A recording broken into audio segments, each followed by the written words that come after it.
যাদের anal fisher হচ্ছে, যদি দেখা যায় তাদের আসলে ট্রিটমেন্ট করার পরেও ভালো হচ্ছে না বা সার্জারি করার পরেও ভালো হচ্ছে না, সেটি কি আসলে ক্যান্সারের দিকে চলে যেতে পারে? না, অ্যানাল ফিশার থেকে কখনো ক্যান্সার হয় না, এটা একটা ভ্রান্ত ধারণা। এমনকি পাইলস থেকেও হয় না।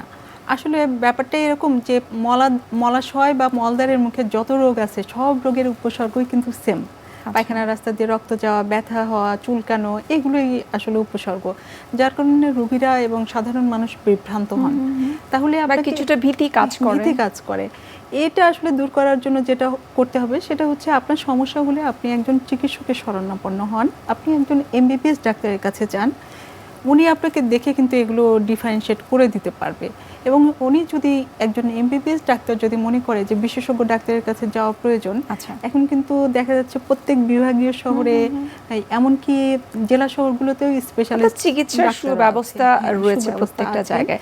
আমরা অনুষ্ঠানের একেবারে শেষ পর্যায়ে চলে এসেছি। আপনাকে অসংখ্য ধন্যবাদ। আমার কাছে মনে হয় যে আসলে কনস্টিপেশন সম্পর্কে কম বেশি মানুষের ধারণা রয়েছে, কিন্তু অ্যানাল ফিশার সম্পর্কে খুব একটা ধারণা নেই।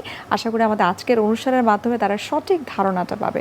আবারও ধন্যবাদ জানাচ্ছি এবং শুভকামনা এনটিভির পক্ষ থেকে। ধন্যবাদ আপনাকে, ধন্যবাদ প্রিয় দর্শক মণ্ডলীকে। বিশ্বের যে কোনো প্রান্ত থেকে যে কোনো সময় এনটিভির জনপ্রিয় অনুষ্ঠান স্বাস্থ্য প্রতিদিন দেখতে আপনারা ভিজিট করতে পারেন আমাদের পূর্ণাঙ্গ পোর্টাল www.ntvbd.com এ। এছাড়াও এনটিভির বিভিন্ন ধরনের জনপ্রিয় অনুষ্ঠান এবং নিউজ আপডেট পেতে আপনারা ভিজিট করতে পারেন আমাদের ইউটিউব চ্যানেল এবং ভেরিফাইড ফেসবুক পেজে।